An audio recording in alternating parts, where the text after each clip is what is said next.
Western Australia, a country of about 1 million square miles and a population of only 710,000 people. A land of contrasts, a hot tropical north, a cool temperate south. To the south lies a heavily timbered country, large tracts of land suitable for agriculture awaiting development. To the southeast, the mallee and mixed scrublands, lands in a suitable rainfall area and easily cleared for wheat and pasture. Contrasting again are the treeless plains of the North Midlands. After World War II, the War Service Land Settlement Scheme was introduced throughout Western Australia to rehabilitate ex-servicemen and to develop Crown lands.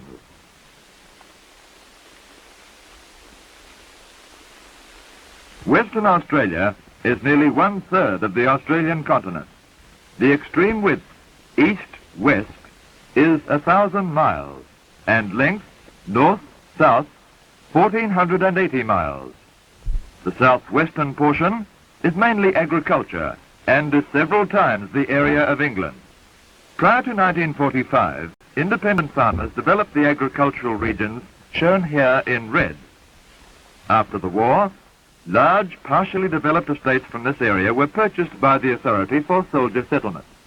In addition, larger areas of Crown land were developed at Rocky Gully, Bokkerup, Denbarker, Many Peak, Dirramongut, Gardner and Iniaba, providing 1,334 farms. A vast undertaking, with operational areas widely separated. Selected Crown lands are first surveyed and soils classified before development. Land use and farm size are important factors to be determined before a farm site is completed. The land settlement authorities were greatly assisted by the Department of Agriculture and the CSIRO in determining soil deficiencies and solving other problems in new areas. The heavily timbered country of the southwest presented clearing difficulties. Sturdy jarrah, wandoo and marri trees had to be felled. This heavy steel highball chained to 2 super tractors of 185 horsepower designed for heavy work was the answer. The days of sweat and toil with axe and slasher are gone. This huge steel 6-ton monster drawn by 2 giant tractors, knocking down vast forests with one fell swoop. Nothing is left standing, and limbs are smashed and torn off, leaving a good medium for fire. Tree dozers follow in the path of the highball, assisting the clearing. Fallen trees and debris are pushed into windrows for burning. The windrows are arranged 2 to 3 chains apart and generally in a direction most favorable for the prevailing winds during the burning off season. The burning off operation is usually carried out 1 or 2 years after the clearing, when the timber is dry.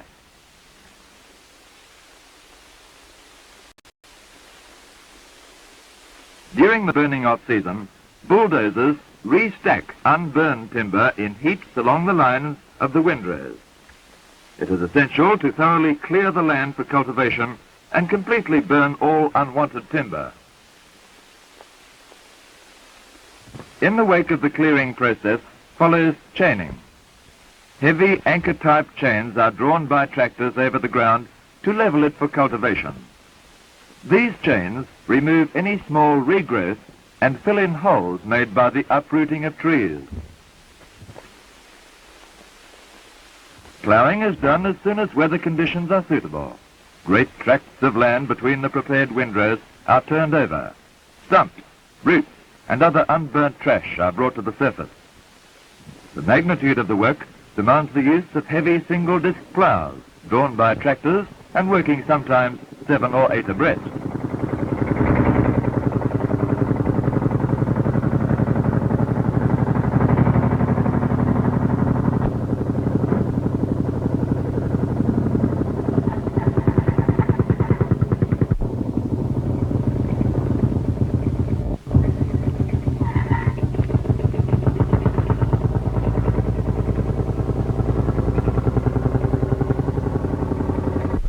Contractors working in large gangs gather the mallee roots and stumps and pile them into heaps ready for burning.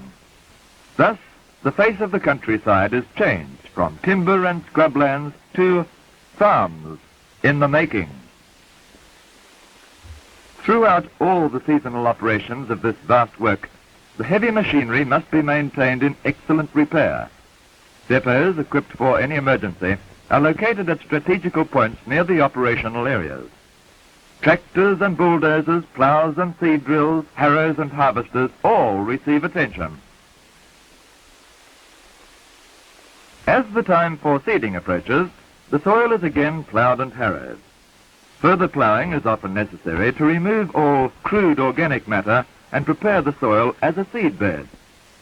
The Chamberlain and Majestic heavy single-disc ploughs have proved their worth in the gravelly soils, as well as the light lands. A farm developed for grazing is established in pasture before the property is fenced.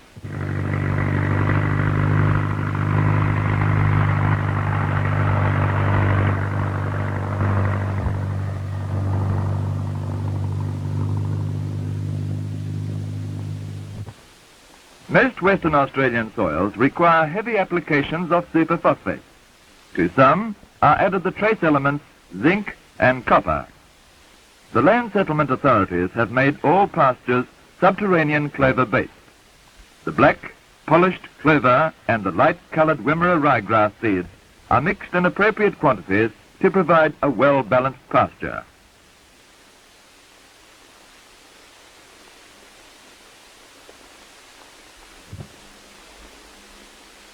The seed drill, mechanically operated, plants the seeds and the superphosphate at the correct placement and depth. The correct pasture sowing season is limited to a short period in each year. To do this in larger areas, numerous drills and tractors are used.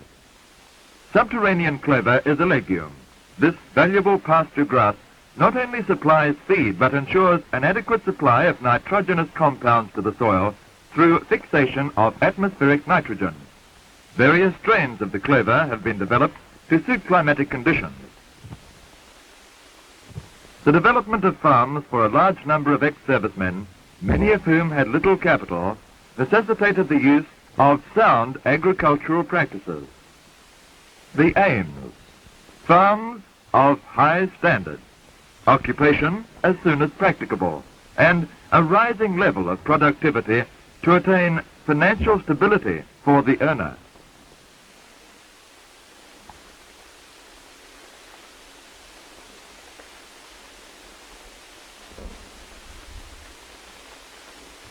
All pastures on West Australian soils need an annual top dressing of fertiliser.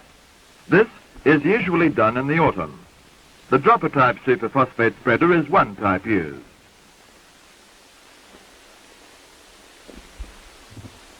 In some locations, the blower type, shown here, is employed. The dragging of a tyre behind the motor truck acts as a guide for the operator and indicates where top dressing has already been applied.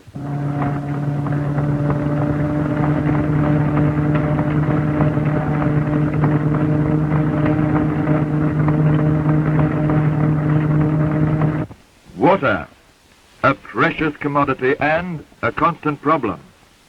Rainfall provides for pastures, but for stock, water harvesting is all important. Dams are sunk where the clay is at a reasonable depth. To fill the dams, the catchment area is roaded. Soil is raised up into mounds with crowns 30 feet apart. With clay, these mounds are consolidated by rolling, forming a roaded watershed, directing the water through a master drain to the dam. The roaded catchment areas are an efficient method of water harvesting. In the lighter soils of the West Midlands, excellent supplies of underground water are available. Water boring equipment using the percussion drill and sludge pump are used. The sub-artesian basin is tapped at about 300 feet. At Iniaba, the supply of water is plentiful and the bore is usually located adjacent to several paddocks. The bore is lined with steel casing and fitted with pumping equipment and windmills. The erection of the mills is done under contract. Because of the depth, 300 feet, very large windmills are required.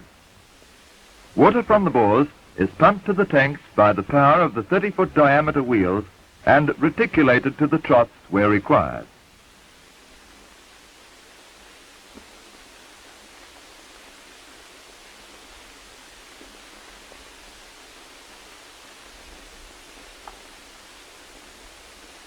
With the land prepared and pastures developing, our farms in the making are fenced and subdivided. Fence posts, selected from the local timbers, are prepared and dropped along the surveyed fence line. Modern boring equipment is used by contractors to make the post holes in the ground. Powered by a tractor, this machine is a great labor saver and makes a hole large enough for the post and minimize the compaction of the loose soil.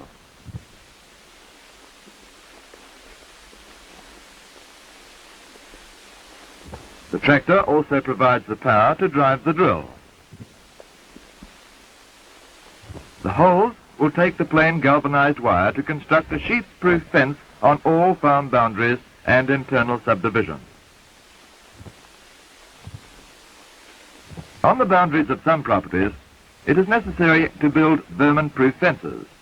A rabbit-proof wire netting topped with barbed wire proves effective. The wire netting to protect the pastures from the ravages of the rabbits and vermin.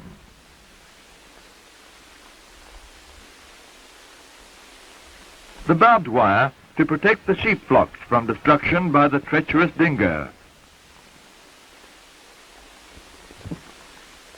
Farms are made. There is pasture and water for stock and fields for grazing. Now, homes for the people. Moderately priced, yet modern homes with all the conveniences that can adequately be supplied are erected. Timber from the mills is carted over long distances. The houses, shearing and machinery sheds, dairies and stockyards are built under contract. Controlled grazing of pastures during the developmental stages is practiced to advantage by the Land Settlement Authority. Here, beef cattle are being moved from one paddock to another for this purpose. Farms are handed over to the farmers in the second or third year when pastures are well established. With rural expansion, townships are established. Rocky Gully, one of the earlier projects, now has its hotel. The community spirit of a new district is strong. The Education Department, in conjunction with the Public Works, make provision for the education of the young. Children from outlying districts and farms are brought to and from school each day by bus. The progressive desire of the people to provide many of the amenities so necessary in a community.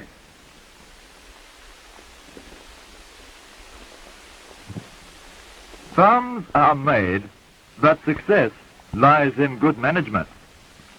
Many and varied are the activities of the soldier settlement scheme. Some ex-servicemen selected viticulture and received guidance and help in the processes. The various seasonal operations, like pruning, important for the next season's crop. Spraying the currant vines with a weak hormone solution to set the fruit. Ploughing in the leguminous cover crop between the rows of vines. Cultivating the soil and adding to it the food necessary to produce a good harvest. Then comes the harvest, sultanas. Western Australia produces sultanas of good quality and size. Picturesque is the grape picking season. The skins of the sultanas are split by dipping the fruit into a hot solution of caustic soda. The splitting of the skins allows for proper drying.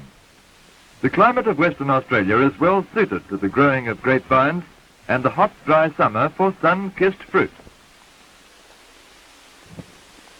The application of a hormone solution to the currant vines prior to the flowering season provides for the setting and increased size of fruit. This method replaces the old system of cincturing and does not interfere with the root system. Currants produced in Western Australia are of a very high quality and size. Large bunches of rich black currant grapes picked in season and brought to the shed to be dried on wire netting racks, grown and ripened in the sun and dried by the warmth of the sun. Some men preferred citrus orchards. Oranges are always in constant demand, and there is market for selected fruit in Singapore.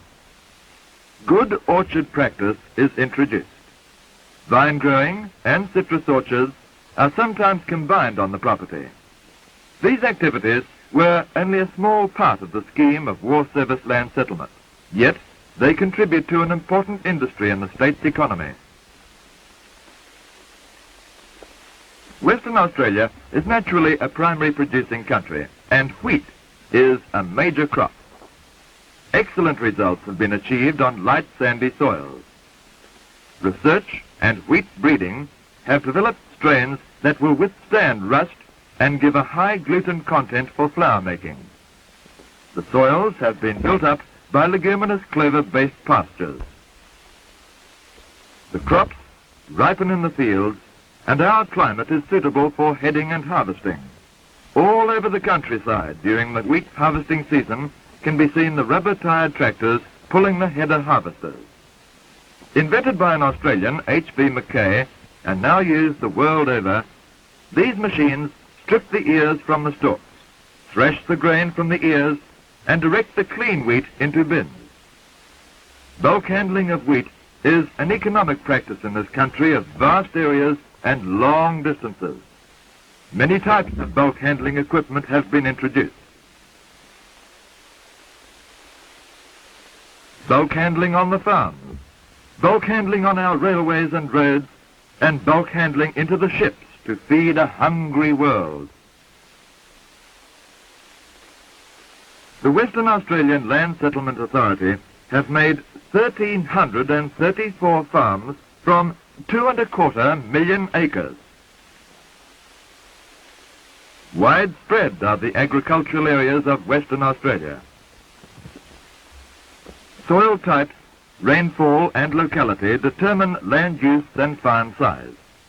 To maintain the economic balance of the state's productivity and to establish properties suiting the ability and agricultural choice of the applicant, the authority made farms for wheat and sheep, farms for grazing and wool growing, farms for spring lamb and baby beef, farms for viticulture and citrus fruits, farms for dairying.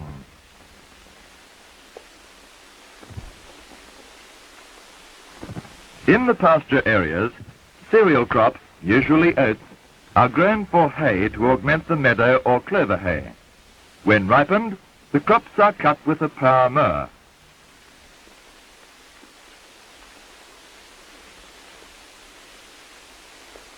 A mechanical rake then moves over the field, stacking the hay loosely into windrows. The warm summer sun cures it, making it a rich supplementary feed for livestock. The partially cured hay is then picked up by the ingenious hay baler, which presses it into neat, compact bales. The bales of uniform size provide for convenient storage in stacks or sheds where complete curing continues. During the late summer and autumn, when the pastures and fields have been depleted, this fodder of high nutritive value is distributed as required to provide a healthy, well-balanced diet.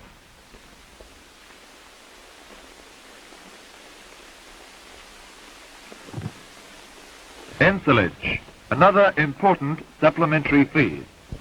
The forage harvester mows the green pasture and elevates it to a trailer, a good fodder conservation practice. The dairying farms are made in the higher rainfall areas of the southwest. In most areas, Australia's own breed, the Illawarra Shorthorn, is preferred, particularly where whole milk is the main dairy function. Illawarra Shorthorn, chosen for their ability to yield large quantities of high-grade milk and to thrive under Australian conditions. As soon as a new dairy farm is established, continued technical advice and practical direction is given to the farmer by officers of the Department of Agriculture. Advice in the selection of cows and direction in the all-important factors of mating and breeding. The constant aim of every dairy farmer must be to upgrade his herd, to see that they are fed on the correct pastures and to practice wise husbandry and to diligently maintain dairy hygiene.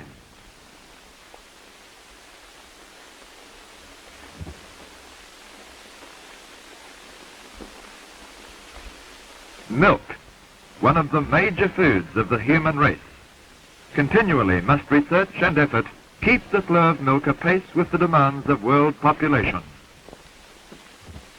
Bring lambs for export and local consumption, another great industry in this growing state. This is one of the main activities of the Southern Project. Crossbred ewes, the progeny of British rams and merino ewes, are preferred for lamb production in Western Australia. Romney Marsh and Border Leicester rams, two of the British long wool breeds, are used to cross with the Australian merino ewes. The result of this crossbreeding produces a matron yielding a profitable annual fleece. These matrons, when mated with Southdown, Dorset Horn or other like breed of ram, yield fast-growing lambs for the production of good quality meat. The lambs thrive on the prepared pastures and are usually ready for drafting and marketing at an age of 12 to 14 weeks.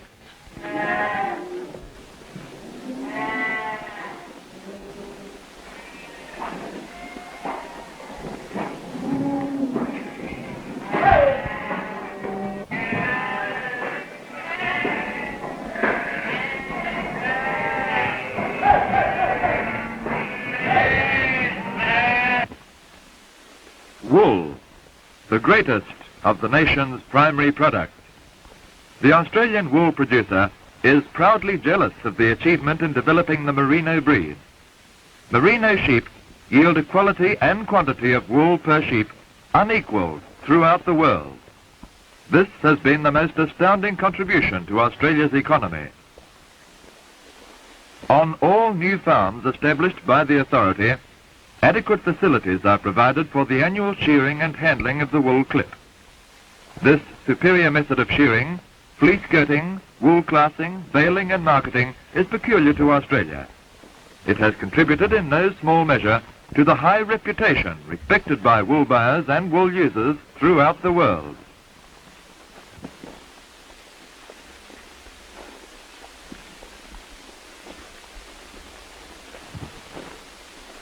And so, farms have been made.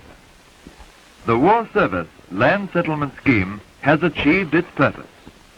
The Commonwealth and state governments, the directors and administrators, the professional and technical advisors of government departments and field officers, and the workforce can be justly proud. New communities established, townships created, industry and productivity expanded, and above all, families living in happiness and security.